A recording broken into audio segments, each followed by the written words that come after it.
तो आज हम लोग नया टॉपिक और नया चैप्टर स्टैटिक्स शुरू करने वाले हैं। इसमें हम लोग बहुत ही ईजी वे में सारे टॉपिक कवर करेंगे। ओके, तो स्टैटिक्स एक बहुत ही इंटरेस्टेड सब्जेक्ट है, इंटरेस्टेड टॉपिक है एंड इंटरेस्टेड चैप्टर है और बहुत ही मज़ा आने वाला है। देखो, statics without statics life is क्या बोले, कुछ है ही नहीं। स्टैटिक्स हर जगह है, चाहे आप शिक्षा दर निकालिए, चाहे जीडीपी निकालिए, चाहे मेडिकल डिपार्टमेंट में कौन सा दवाई कितना मतलब हर क्षेत्र में, स्पोर्ट्स में ले लो, किसी का स्ट्राइक रेट्स निकालते हैं। ये सब क्या है, सारा स्टैटिक्स है। कौन सा प्रोडक्ट कौन से जगह पर बिक रहा है, नहीं बिक रहा है, किसकी अच्छी डिमांड है। बिजनेस लाइन में बहुत ही ज़्यादा स्टैटिक्स यूज होती है भाई। बिजनेस लाइन में तो विदाउट, यहाँ तो छोड़ो, हम लोग ऑनलाइन जो गेम खेलते हैं उसमें भी स्टैटिक्स का बहुत यूज होता है। तो यही हम लोग स्टैटिक्स के बारे में पढ़ने वाले एंड इसका डिटेल नॉलेज लेंगे। इसका रोल कहाँ कहाँ पे, इसका यूजेज, मेन फंक्शन एंड सबसे पहले स्टैटिक्स का डिफिनेशन जानेंगे। उसका मैथमेटिक्स के टर्म में स्टैटिक्स का प्योर जानकारी लेंगे। ओके, तो सबसे पहले मैं बता दूं कि स्टैटिक्स क्या है। ओके, तो statics is a branch of mathematics that deals with the analysis, presenting, collection and interpreting of the data is known as the statics. Statics के हेल्प से हम लोग जैसे बिजनेस लाइन में बात करें, चाहे कोई कोई भी सेक्टर में बात करें, चलो बिजनेस लाइन बहुत ही अच्छा होता है कि सपोज़ कि एक मैंने चार्ट बनाया, मैंने मंथ लिखा जनवरी, फरवरी, मार्च, अप्रैल, मई, जून, जुलाई एक्सेट्रा। इसलिए तो मैंने देखा कि चलो जुलाई मंथ में मेरा जो प्रोडक्ट का सेल हुआ इतना हो गया, 100, 200, 300, 400 इतना हुआ।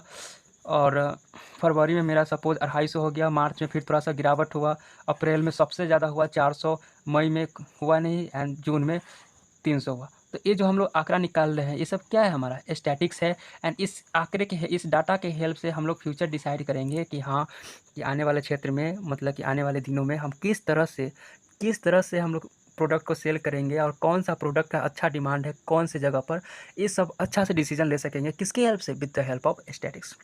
स्पोर्ट्स के क्षेत्र में देखो यार, स्पोर्ट्स के क्षेत्र में देखते हैं कि जो विराट कोहली का स्ट्राइक रेट 148 है, ये सब क्या है, ये सब कैसे निकालते हैं? ये सब स्टैटिक्स के हेल्प से निकालते हैं। चलो एजुकेशन लाइन के क्षेत्र में देखते हैं। एजुकेशन लाइन के क्षेत्र में अगर देखें, जैसे मैंने एक टेस्ट लिया और टेस्ट में 10 स्टूडेंट पार्टिसिपेट लिए और 10 स्टूडेंट का मार्क्स मैंने आउट ऑफ 10 में, आउट ऑफ 100 लो, चाहे आउट ऑफ, चलो 10 में, कि 10 में 10 स्टूडेंट का मार्क्स है 8 है, 7 है, 10 है, 3 है, 9 है, 6 है, 9 है, 8 है, 7, 1 2 3 4 5 6 7 8 9 एंड 5 है। तो ये क्या है? ये सब स्टैटिक्स के हेल्प से हम लोग बताएंगे कि हाँ, इसका मीन क्या है, मीडियन, ये तो अलग की बात है। स्टैटिक्स के हेल्प से हम लोग बताएंगे कि इसमें सबसे तेज स्टूडेंट कौन है और उसने कितना नंबर गेन किया और सबसे कम लिस्ट वाले मार्क्स किसका आया। ये सब क्या, ये सब किसकी हेल्प से बताएंगे? ये सब हम लोग स्टैटिक्स के हेल्प से बताएंगे। अगर सपोज़ कि एक बार चार्ट मैंने दे दिया, एक बार चार्ट, मैंने इसको बोलते हैं बार चार्ट। इसमें अब बनाएंगे फिगर कि मैंने चलो लिखा, हम लोग कोरोना महामारी से बहुत ही जुड़े हुए हैं और इसको हम लोग रूबरू हो चुके हैं। तो मैंने यहाँ बनाया कि चलो महाराष्ट्र में 78% कोरोना से पीड़ित है, बिहार में लगभग 25% से है, दिल्ली में 70% है और ऐसे अदर स्टेट में कुछ अलग अलग परसेंटेज है। तो ये जो मैंने आंकड़ा निकाला है, जो मैं शो कर रहा हूँ इस तरह से, सब क्या है यार? ये सब स्टैटिक्स है। विदाउट स्टैटिक्स मेरा जीवन है ही नहीं। मतलब हर जगह पर स्टैटिक्स है। स्टैटिक्स हमारा कंप्यूटर साइंस, रोबोटिक्स, गवर्नमेंट में बोले तो सरकार भी स्टैटिक्स का यूज़ करते हैं अपना देश का जीडीपी निकालने के लिए, और कंपैरिजन करते हैं कि हमारा कुछ वर्ष पहले जीडीपी और अभी का जीडीपी क्या है। अरे देश की जनसंख्या डिसाइड करते हैं। जो जनगणना होता है, तो जनगणना होने के बाद आने वाले 10 सालों में और फिर पिछले 10 सालों के हेल्प से हम लोग फ्यूचर में डिसाइड करते हैं कि आने वाले फ्यूचर में कितना जनसंख्या होने वाला है, कितना तेज़ी से बढ़ रहा है जनसंख्या। ये सब क्या है? ये सब स्टैटिक्स के हेल्प से निकालते हैं। अगर मैंने एक लिया कि चलो 2000, अभी मेरा 23 है, तो आज से 10 साल पहले का जनसंख्या बहुत इंक्रीज़ कर रहा है। अगर इस पर हम लोग रोक नहीं लगाए तो और इंक्रीज़ करते चला जाएगा। तो इसी को हमारा फ्यूचर में एक अच्छा डिसीजन लेने के लिए, फ्यूचर को वेल बनाने के लिए, बहुत सेफ करने के लिए, यहाँ पे हम लोग 2023 में डिसीजन लेंगे कि किस तरह से इसको, जो जनसंख्या बढ़ रही है, इसको किस तरह से हम लोग कंट्रोल करें। तो ये सब जो हम लोग फ्यूचर के लिए डिसीजन ले रहे हैं, ये सब किसके हेल्प से? कैसे पता चला कि हाँ, फ्यूचर में जनसंख्या बढ़ने वाला है?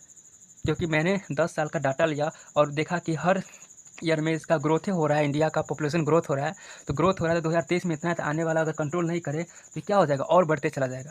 तो इस सब के लिए मालूम करना कि हाँ, आने वाले दिनों कैसा होगा, मतलब क्या, एक सेफ फ्यूचर बनाने के लिए स्टैटिक्स का यूज़ होना, स्टैटिक्स का स्टडी करना बहुत ज़रूरी है। तो हम अगर लिखना चाहें तो ऐसे लिख सकते हैं कि the study of statics is very very very important, very important for any nation. किसी भी देश के लिए स्टैटिक्स का स्टडी करना बहुत इंपॉर्टेंट है। नेशन तो छोड़िए, प्रत्येक व्यक्ति के लिए। प्रत्येक व्यक्ति के लिए कैसे, ये भी अरे इजी है यार। हम लोग अपनी ही दुनिया में सोचो ना, आज का खर्चा इतना है, कल का खर्चा इतना है, बीत गया 2 दिन पहले इतना खर्चा किए हम लोग, तो सब क्या है। अब जैसे मैं अगर सपोज़ कि मेरा आज का खर्चा 200 हुआ, पिछले कल मैंने 500 खर्चा कर लिया। अगर आप एक स्टूडेंट है तो आप तो बहुत अच्छा से समझेंगे, ना आप तो स्टूडेंट ही होंगे। तो आज का खर्चा मेरा 200 है, कल का खर्चा मेरा 500 था, एंड परसों का खर्चा मेरा 400 था, एंड आने वाला अगर मेरे पास अगर 800 रुपया बच गया है, और 15 दिन तक मैंने 5 2 7 4 11 1100 खर्चा कर दिया 15 दिन में। तो 15 दिन, 1 महीना में 30 दिन है, तो 15 दिन में मैंने 1100 खर्चा किए, तो 15 दिन में तो मेरा 11 दूनी 2200 खर्चा होना चाहिए, मतलब कि 1100 और खर्चा होगा, लेकिन मेरे पास तो 800 है। तो ये सब मैनेज कैसे करेंगे हम लोग? ये सब क्या स्टैटिक्स से न है। मैं सीधा कहना चाहता हूँ कि मेरा डे टू डे लाइफ में चाहे हर चीज़, हर जगह पे स्टैटिक्स है। ओके, तो study of statics is very important. Okay, it's helps, क्यों ज़रूरी है? Because it's helps in estimating, it helps in estimating current scenario and then, मतलब जो भी वर्तमान हमारा चल रहा है, चाहे थोड़ा सा पहले या अभी, मतलब अभी का स्थिति देखकर करेंट सिनेरियो बोले तो अभी का स्थिति देखते हुए, एंड देन मेकिंग डिसीजन। क्या डिसीजन किसके लिए लेंगे? फ्यूचर के लिए, फॉर फ्यूचर। यानी कि फ्यूचर को ब्राइट करने के लिए हमें अभी का सिचुएशन देखते हुए हमें मैनेज कर लेना चाहिए। हमें कोई भी काम कर रहे हैं तो उसको कैसे करें, डिसीजन लेना पड़ेगा ना। अभी का डिसीजन देखते हुए आप डिसीजन ले सकते हैं, किसकी हेल्प से? बिकॉज अगर आपको स्टडी का नॉलेज होगा तो आप आसानी से कोई भी चीज़ को मैनेज कर सकते हैं, आप अपने अनुसार कोई भी काम कर सकते हैं। यानी कि it helps in estimating the current scenario and then making the decision for the futures. Okay, अगर इसकी यूजेस की बात करें तो देखिए, पहले यूजेस लिख ही लेते हैं। अगर आपको यूजेस की बात करें तो there are various uses of statics in the different field. अगर पहला अगर ले तो in government,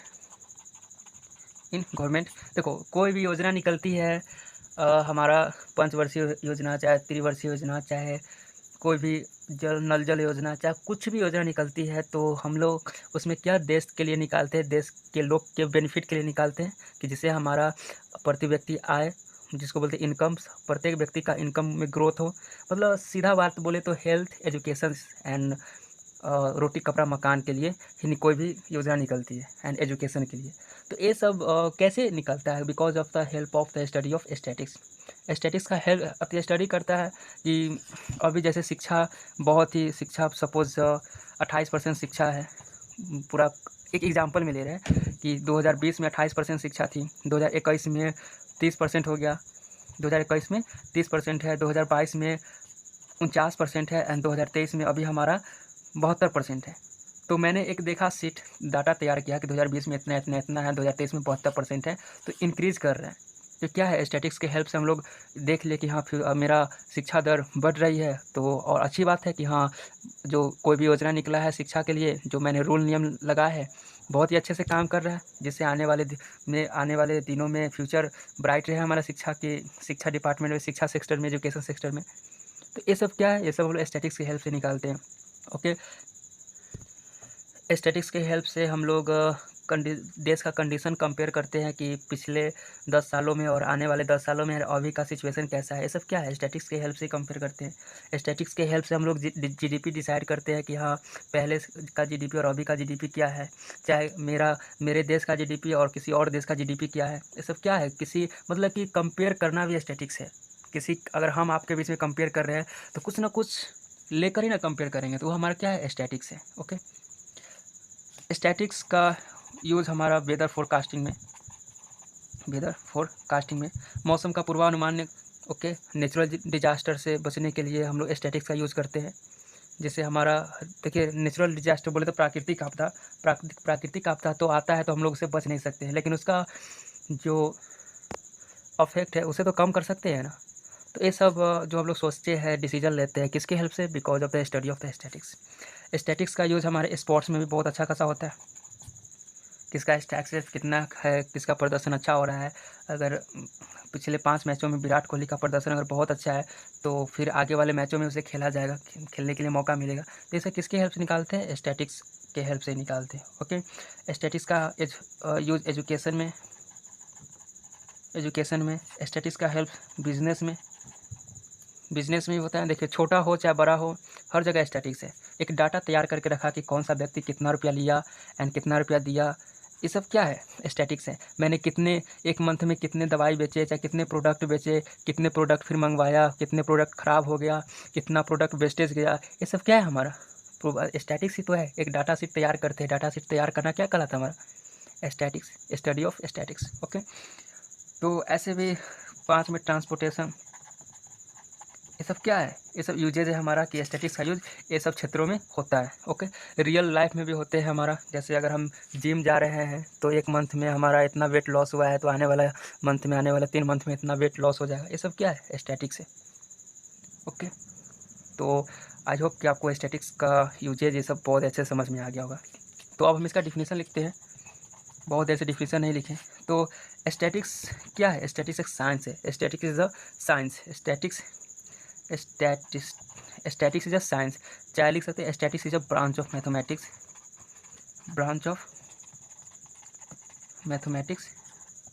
that deals with the. देखो, अब जो हम पढ़ रहे हैं अब हमें आ जाना है बुक थ्योरी बेसिस पर, जिससे आपको बहुत ही आसानी समझ में आएगी एंड बहुत ही मज़ा आएगा। ओके, तो statics a branch of mathematics that deals with the collection of data. सीधा लिखते कलेक्शन, प्रेजेंटेशन।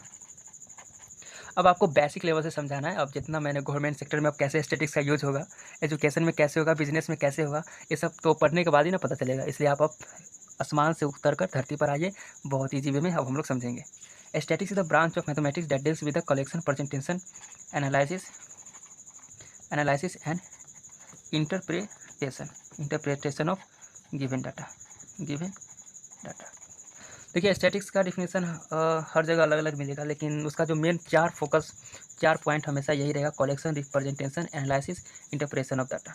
ओके, देखिए, इसका मतलब हुआ कि स्टैटिक्स का मीनिंग क्या है कि कोई भी डाटा जो मैंने लिया है उसका सबसे पहले डाटा को कलेक्ट करेंगे, उसके बाद प्रेजेंटेशन मतलब कि दिखाने का तरीका, एनालिसिस करेंगे, उसके बाद उसका इंटरप्रेट करेंगे मतलब किस तरह से उसका यूज़ करेंगे। ओके, तो कलेक्शन से मतलब जैसे मैंने मार्क्स 10, सबसे ईजी वे में समझते हैं कि 10 स्टूडेंट का मैंने टेस्ट लिया और उसका मार्क्स यहाँ पर लिखा था। मार्क्स जो मैंने लिखा है क्या हमारा कलेक्शन है। प्रेजेंटेशन मतलब होता है वे ऑफ रिप्रेजेंट, कि मैंने जो 10 मार्क्स लिखे हैं उस किस तरह से मैं दिखा रहा हूँ, तो उसको बोलते हैं प्रेजेंटेशन। एनालिसिस मतलब होता है कि जो 10th स्टूडेंट जो एग्ज़ाम दिए, टेस्ट दिए, उसका एनालिसिस करना, मतलब कि किसका हाईएस्ट मार्क है, लोएस्ट मार्क है, ये सब डिसाइड करना एनालिसिस कहलाता है। इंटरप्रेशन बोले तो अगर इंटरप्रेशन मतलब कि किसका प्रदर्शन कैसा है, मतलब उसका मार्क्स देखकर उसका यूज़ करना, मतलब उसका आने वाले फ्यूचर में देखना कि हाँ स्टूडेंट बहुत ही अच्छा है तो आने वाला कोई भी बोर्ड एग्जाम में इतना स्कोर कर सकता है। तो इसका क्या हमारा इंटरप्रेशन है। ओके, तो अब चलते हैं। अभी जो 4 वर्ड है कलेक्शन, प्रेजेंटेशन, एनालिसिस, इंटरप्रेशन, इसको हम लोग अच्छा से समझते हैं। अगर सीधा बात में बोले तो स्टैटिक्स क्या है? स्टैटिक्स मतलब होता है कि कोई भी डाटा को मीनिंगफुल एंड इजी वे में कोई भी डाटा को शो करना, रिप्रेजेंट करना। ओके, जिससे कि सामने वालों को आसानी से समझ में आ जाए। तो मैं सबसे पहला टॉपिक लेता हूँ collection of data.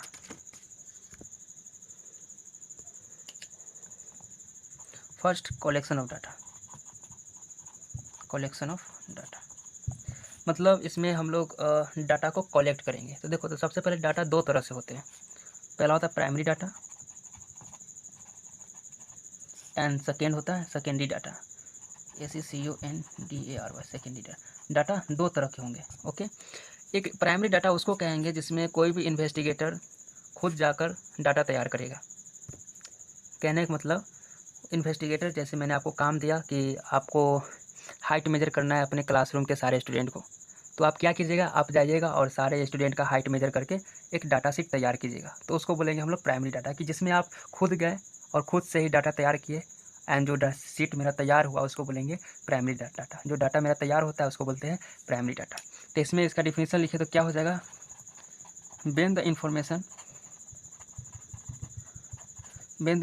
is collected, information बोले तो जो मैंने कहा कि height of the student measure करके बताइए, तो उसको बोलेंगे information. when the information is collected by the investigator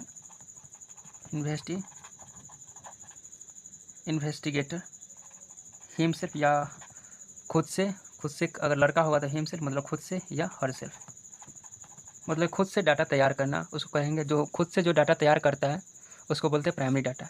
and secondary data बोलेंगे कि कोई भी डाटा जो पहले से तैयार हो, मतलब कि कोई भी डाटा जो पहले से तैयार हो और मैंने कहा कि जाओ उस जो पहले से तैयार डाटा है उसमें से कुछ इंफॉर्मेटिव चीज़ हमें दो। तो जो मैंने इंफॉर्मेटिव डाटा, मैंने जो पहले से तैयार डाटा में से जो मैंने इंफॉर्मेटिव डाटा जो मेरे लिए सही हो, जो मुझे चाहिए, अगर वो डाटा हम ले रहे हैं कोई पहले से तैयार डाटा में से ले रहे हैं, तो वो इंफॉर्मेटिव डाटा जो मैंने फिर से बनाया है उसमें से, उसको बोलेंगे सेकेंडरी डाटा। मतलब प्राइमरी डाटा बना हुआ रहेगा, उसमें से फिर हम लोग इंफॉर्मेटिव डाटा, प्राइमरी डाटा बोले तो कोई भी डाटा एक सोर्स है डाटा का, उसमें से मैंने एक अपने लिए जो मुझे चाहिए वो डाटा उसमें से निकाल कर लिया, तो जो मैंने डाटा निकाला अपने लिए उसको बोलेंगे सेकेंडरी डाटा। मतलब इसमें से पहले से डाटा कलेक्टेड रहेगा, सीधी बात में बोले तो पहले से डाटा कलेक्टेड रहेगा, और उसमें से जो हमें ज़रूरत है, जैसे अगर मैं सब्जेक्ट की बात करता हूँ तो उसमें सब्जेक्ट में Hindi, English, math, bio, science. Hindi में नॉलेज रखने वाले, सपोज़ कि हिंदी में नॉलेज रखने वाले 10 स्टूडेंट हैं, इंग्लिश में नॉलेज रखने वाले 20 स्टूडेंट हैं, मैथ में नॉलेज रखने वाले 40 हैं, बायो में रखने वाले 30 और साइंस में रखने वाले 20 हैं, एक एग्जांपल में। तो ये क्या है, एक डाटा मैंने तैयार करके रखा हुआ है, इसमें से हमको डाटा चाहिए कि साइंस और मैथ में, इंग्लिश, मैथ और बायो में कितने स्टूडेंट हैं जो इंटरेस्टेड है। तो ये हमारा हो गया सेकेंडरी डाटा कि मुझे इतना डाटा चाहिए। तो ये हमारा हो गया सेकेंडरी डाटा। देखो पहले से तैयार है और इसमें से मैं डाटा ले रहा हूँ, तो जो मैं डाटा ले रहा हूँ उसको बोलेंगे हम लोग सेकेंडरी डाटा। ओके, तो इसका अगर हम लिखेंगे तो क्या हो जाएगा, when the information is gathered from a source which already has the information stored। Okay, इसको बोलेंगे सेकेंडरी डाटा। तो अब कलेक्शन ऑफ डाटा से, अब तो ये तो हो गया डाटा। तो कलेक्शन ऑफ डाटा जैसे हर बार मैं बताते आया कि अगर 10 स्टूडेंट ने अगर टेस्ट दिए, एग्ज़ाम में टेस्ट दिया, तो 10 स्टूडेंट का मार्क्स अगर मैंने लिखा कि इतना इतना मार्क्स आया, तो इसको बोलेंगे कलेक्शन ऑफ डाटा। चलो मैं लिख ही देता हूँ, 10 स्टूडेंट का मार्क्स 10, 8, 7, 6, 5, 3, 9, 8, 7, 6। तो ये जो मैंने डाटा कलेक्ट किया इसको बोलेंगे collection of data. Okay, now हम लोग देखते हैं प्रेजेंटेशन ऑफ डाटा। देखिए प्रेजेंटेशन ऑफ डाटा मतलब होता है कि वे ऑफ रिप्रेजेंटेशन।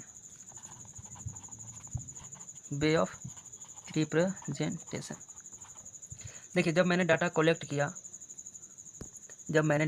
किया तो मैं इस तरह से प्रेजेंट करूँ अपने डाटा को मैं इस तरह से दिखाऊँ, इस तरह से शो करूँ, चाहे इस तरह से मैं डाटा तैयार करूँ जो एक मीनिंगफुल हो, ईजिली अंडरस्टूड हो, and gives it the main features at a glance. मतलब कि एक ही झलक में देखते हुए इसके सारे मेन फीचर्स हमें पता चल जाए कि हाँ डाटा में किस तरह का डाटा बनाया हुआ है।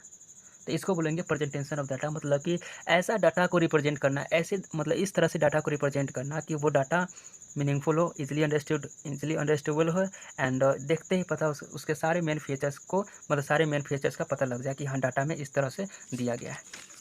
एग्जाम्पल से मैं एक समझता हूँ, एग्जाम्पल से बहुत ही अच्छे समझते हैं। जैसे कंसीडर किया, बहुत ईजिली एग्जाम्पल होता है, वही मार्क्स वाला बहुत ही अच्छा होता है कि 10 स्टूडेंट का मैंने मार्क्स लिया आउट ऑफ 100 में 10 स्टूडेंट का मार्क्स जैसे मैंने लिया 55, 36, 95, 73, 60, 42, 25, 78, 75 एंड 62। 10 स्टूडेंट का मार्क्स है आउट ऑफ 100।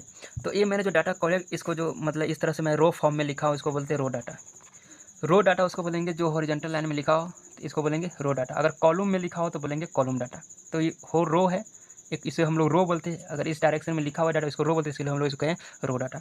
ओके, तो इस जो 10 स्टूडेंट का मैंने एक डाटा शीट तैयार किया, डाटा शीट, इसको बोलेंगे हम लोग कलेक्शन ऑफ डाटा। मैंने सारे 10 स्टूडेंट का डाटा कलेक्ट करके लिखा है तो बोलेंगे कलेक्शन ऑफ डाटा। लेकिन ये जो मैं डाटा कलेक्ट किया हूँ ये हमारा सही नहीं है। अगर इसमें से मैं बोलूँ कि highest marks and lowest marks बताइए कि कितना सबसे हाईएस्ट है, कितना लोएस्ट है। तो बता तो दीजिएगा, लेकिन ये टाइम कंज्यूमिंग हुआ, इसमें आपको सर्च करने में टाइम लगेगा। तो ये आपका प्रेजेंटेशन करने का तरीका सही नहीं है। तो आप कैसे इसको रिप्रेजेंट कीजिएगा? How to find out the ways to represent the meaningful and easily understandable. किस तरह से शो कीजिएगा कि आपका डाटा बहुत ज़्यादा आसानी से समझा जा सके एंड इसको देखते ही सारे फीचर्स पता लग जाए। तो अगर इसको आप अगर असेंडिंग ऑर्डर में सजा कर देते हैं, किसी को असेंडिंग ऑर्डर में अरेंज करके दीजिएगा, तो कोई भी आसानी से इसका हर चीज़ पता लगा सकता है। तो असेंडिंग ऑर्डर में कैसे सजाएंगे? सबसे पहले लोएस्ट 25, 36, 42, 55, 60, 62, 73, 75, 78 एंड 95। ये हो गया असेंडिंग ऑर्डर में किसका? 10 स्टूडेंट का मार्क्स। तो इसको देखिए, ये हमारा वे ऑफ रिप्रेजेंट हुआ असेंडिंग ऑर्डर। असेंडिंग ऑर्डर में असेंडिंग या डिसेंडिंग ऑर्डर कुछों में भी सजा सकते। तो मैंने यहाँ असेंडिंग ऑर्डर में सजाया, तो इससे पता चलता है कि सबसे कम मार्क्स 25 है एंड सबसे हाईएस्ट मार्क्स 95 एंड 25 और 95 के बीच में सारा मार्क्स है। देख रहे हैं, देखते मात्र पता चल जा रहा है कि हाँ ऐसा ऐसा कुछ है। तो इसको बोलते हैं वे ऑफ रिप्रेजेंटेशन, बोले तो प्रेजेंटेशन। ज़रूरी नहीं कि हर बार हमको असेंडिंग ऑर्डर और डिसेंडिंग ऑर्डर में सजा के रिप्रेजेंट करें। आप इसको एक कैटेगरी ले सकते हैं। दूसरा, टेबल के फॉर्म में भी आप सजा कर दिखा सकते हैं। देखिए यहाँ पे जो हमारा कलेक्शन ऑफ डाटा है बहुत ही कम है। अगर मैं 10 ना करके अगर 30 स्टूडेंट का ले लूँ तो बहुत ज़्यादा डाटा हो जाएगा। तो इस जो 30 स्टूडेंट का डाटा को हम लोग टेबल के फॉर्म में सजा सकते हैं। जैसे अगर 30 स्टूडेंट का मैंने डाटा लिया, 30 स्टूडेंट का डाटा जैसे मैंने मार्क्स ले रहा हूँ आउट ऑफ 100 में 10 है, 20 है, 36 है, 92 है, 65 है, 40 है, 50 है, 56 है, 60 है, 70 है, 92 है, 88 है, 80 है, 70 है, 72 है, 70 है, 36 है, 40 है, 36 है, 40, 92, 40, 50, 50, 56, 60, 70, 60, 60 एंड 88। 30 स्टूडेंट का मार्क्स है 1, 2, 3, 4, 5, 6, 7, 8, 9, 10, 10, 20, 10, 30। तो अब इसको अगर टेबल के फॉर्म में सजाते हैं, इसको टेबल के फॉर्म में देख, ऐसे भी आप असेंडिंग डिसेंडिंग लिखें, लेकिन क्या है कॉलेज बहुत ज़्यादा डाटा है, इसको असेंडिंग डिसेंडिंग ऑर्डर सब में अरेंज करने में बहुत ज़्यादा टाइम कंज्यूमिंग है और अच्छा नहीं है। इससे अच्छा आप टेबल के फॉर्म में सजा दीजिए। यहाँ लिख दीजिए मार्क्स, यहाँ लिख दीजिए नंबर ऑफ़ स्टूडेंट एंड आप सजा दीजिए कि 10 है, कौन 10 मार्क्स है, 20 मार्क्स है, 36 मार्क्स है, 92 है, 65 है, 40 है और 10 मार्क्स ऐसे कितने स्टूडेंट लाए? एक स्टूडेंट। 20 मार्क्स इसमें पूरा एक ही स्टूडेंट है। 36 मार्क्स इसमें 3 स्टूडेंट है, एक। 65 मार्क्स जो लाए हैं, इसमें से 65 मार्क्स लाने वाले कितने स्टूडेंट हैं? इसमें से आपको 65 नहीं है क्या? सॉरी 65 नहीं है, 40 है। 40 मार्क्स लाने वाला आपका 4 स्टूडेंट है, एक स्टूडेंट, 2 स्टूडेंट, 3 स्टूडेंट, 4 स्टूडेंट, 4 है। तो आपको इस तरह से अगर टेबल के फॉर्म में अरेंज कर देंगे तो आपको पता चल जाएगा कि 10 मार्क्स जो लाए हैं कितने स्टूडेंट हैं? एक स्टूडेंट है। ओके, तो आप इस तरह से भी दिखा सकते हैं, मतलब ये भी हमारा हो गया वे ऑफ रिप्रेजेंटेशन। ओके, चलिए एक और अच्छे से अगर मैं आपको दिखाऊं, बहुत ही छोटा अपना से एग्जांपल मैं लेता हूं कि कुछ ऐसा है, 2 है, 3 है, 2 है, 5 है, 4 है, 7 है, 6 है, 9 है, 9 है, 4 है, एक 3 है। तो मैं इसको अगर टेबल के फॉर्म में लिखूं कि 2 कितना बार है, तो यहाँ बोलेंगे सपोज इसको मार्क्स ही लिख देते हैं। तो 2 मार्क्स कितने बार है? 1, 2, यानी कि 2 स्टूडेंट को 2 मार्क्स आए हैं। यहाँ number of student. Okay, 3 marks कितने स्टूडेंट को आए हैं? 2 स्टूडेंट को। 4 मार्क्स कितने स्टूडेंट को आए हैं? 2 स्टूडेंट को। 6 मार्क्स कितने स्टूडेंट को आए हैं? 1 स्टूडेंट को। 8 नहीं है, 7 मार्क्स 1 स्टूडेंट को। 9 मार्क्स 1, 2, 3 स्टूडेंट को। तो ये हमारा हो गया मार्क्स है, इधर नंबर ऑफ़ टेबल है एंड टोटल 1, 2, 3, 4, 5, 6, 7, 8, 9, 10, 11। इसको भी ऐड करेंगे तो 11 आना चाहिए। 2, 4, 8, 6, 6, 3, 9, 9, 2, 11। नंबर ऑफ़ स्टूडेंट कितना है? 11 है। तो ये हमारा होगा way of representation in the table form.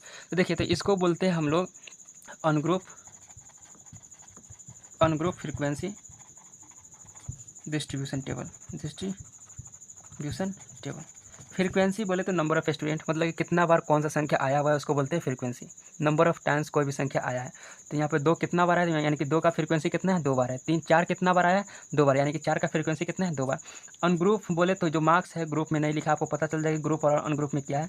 तो टेबल जो है 2 फॉर्म में सजा सकते हैं, ग्रुप अनग्रुप। तो अनग्रुप वाला ये डाटा हो गया।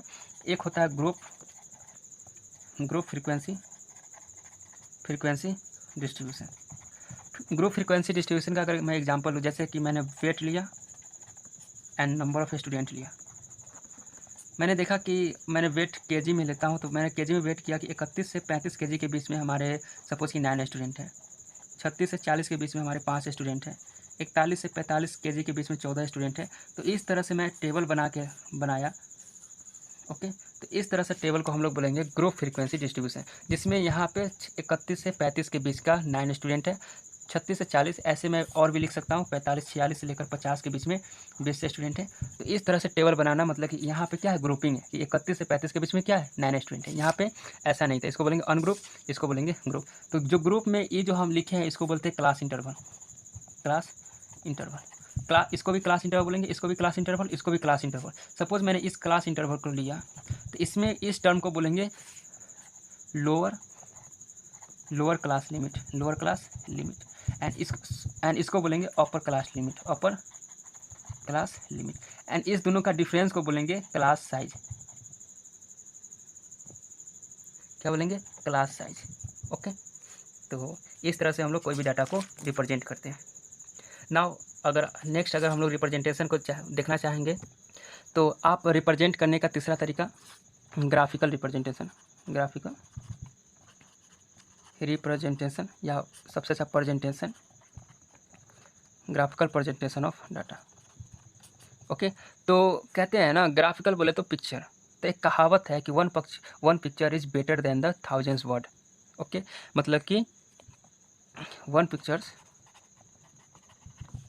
Is better than a thousands word.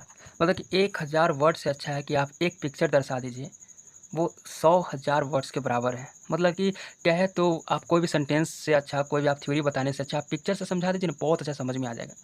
तो ये भी एक रिप्रेजेंट करने का तरीका है, यानी कि प्रेजेंट करने का तरीका है, प्रेजेंटेशन का एक तरीका है। क्या, ग्राफिकल प्रेजेंटेशन। ग्राफिकल रिप्रेजेंटेशन भी बहुत अच्छा है।